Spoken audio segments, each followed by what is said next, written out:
বিজ্ঞ আদালত নির্বাচন কমিশন আইন 2009-এর 53 নং 2-এর বিধি উপধারা অনুযায়ী স্থানীয় সরকার নির্বাচনের 2010-এর 59-এর খ ধারা মতে ওই নির্বাচনটিকে অবৈধ ঘোষণা করেছে এবং ইঞ্জিনিয়ার ইশরাক সাহেবকে মেয়র হিসেবে ডিক্লেয়ার দিয়েছে। আজকে আমরা ন্যায় বিচার পেয়েছি, এটাই হলো আজকের মূল আমাদের বিষয়। এখানে আমি মেয়র হতে পারবো বা আমি মেয়র পদে শপথ গ্রহণ করব কিনা সেটা সম্পূর্ণ দলীয় বিষয়।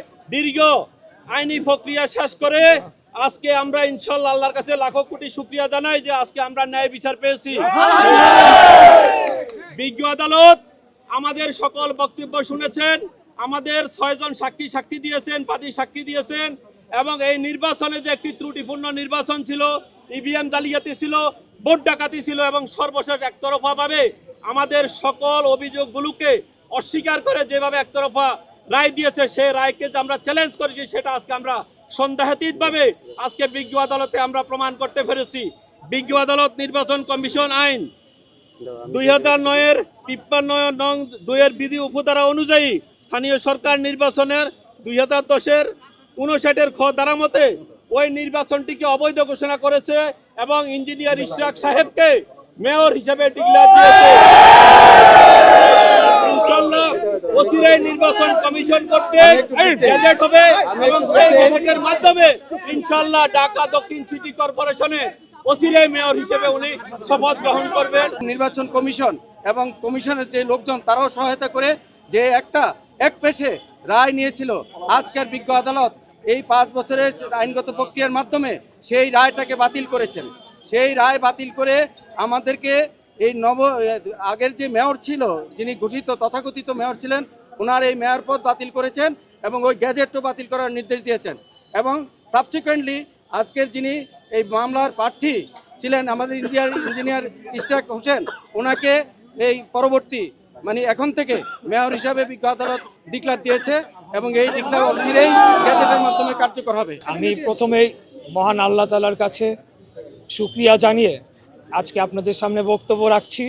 আজকে আমরা ন্যায় বিচার পেয়েছি, এটাই হলো আজকের মূল আমাদের বিষয়। এখানে আমি মেয়র হতে পারবো বা আমি মেয়র পদে শপথ গ্রহণ করব কিনা সেটা সম্পূর্ণ দলীয় বিষয়। এই ঈদে জামা জুতো অ্যাকসেসরিজের ডিসকাউন্ট।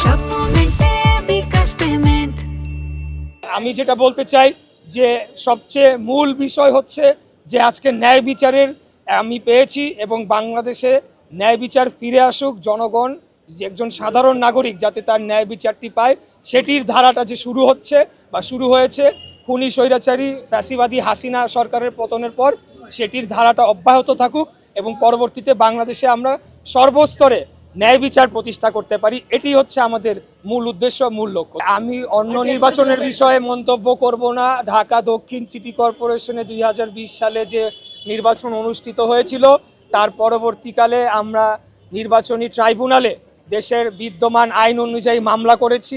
সেই মামলায় আমরা আদালতে লড়েছি এবং দীর্ঘ আইনি প্রক্রিয়ায় এখানে অনেক জটিলতা তৈরি করে রাখা হয়েছিল। এটা আপনারা ভালো করেই জানেন যে খুনি হাসিনার ভাতিজা খুনি তাপস সে নিজে আদালতে হস্তক্ষেপ করে আমাদের এই মামলার প্রক্রিয়াটিকে বাধাগ্রস্ত করে বন্ধ করে রেখেছিল। পরবর্তীতে 5ই আগস্টের পর আমরা আইনি প্রক্রিয়া অনুসরণ করে আদালতে সমস্ত তথ্য সাক্ষী প্রমাণাদি দিয়ে এবং মামলা লড়ে আমরা জিতে এসেছি। অন্যান্য নির্বাচনের বিষয়ে সেটা আমার দেখার মন্তব্য করার বিষয়। আমি মনে করি যে নিএম নুরুল হুদা সহ অতীতে রকিব কমিশন ছিল, হুদা কমিশন ছিল এবং সর্বশেষ কি নাম আউয়াল কমিশন, এই কমিশনে যারা সাংবিধানিক পোস্টে ছিল, আমি মনে করি যে বাংলাদেশের যে এই অগণতান্ত্রিক ধারায় বাংলাদেশকে ধ্বংস করার যে চক্রান্ত হয়েছিল, সেটা ফ্যাসিবাদী শাসন যে কায়েম হয়েছিল, সেখানে সাংবিধানিক পদে যারা ছিল তারা অবশ্যই তাদের দায়িত্ব এড়াতে পারে না, কারণ সাংবিধানিকভাবেই তাদেরকে সেই ক্ষমতা বলি দেওয়া হয়েছিল। তারা সম্পূর্ণ ইন্ডিপেন্ডেন্টলি, তারা কোনো কিছুর কোনো চাপে না পড়ে এবং কোনো কিছুর বশবর্তী না হয়ে তারা কাজ করবেন, কিন্তু সেটিতে তারা ব্যর্থ হয়েছে। একই রূপে আউয়াল কমিশন, রকিবুল কমিশন এবং হুদা কমিশন যারা আছে তাদের বিরুদ্ধে অবশ্যই আমি মনে করি যে একটা বিচারিক প্রক্রিয়া শুরু করা উচিত। ধন্যবাদ সবাইকে।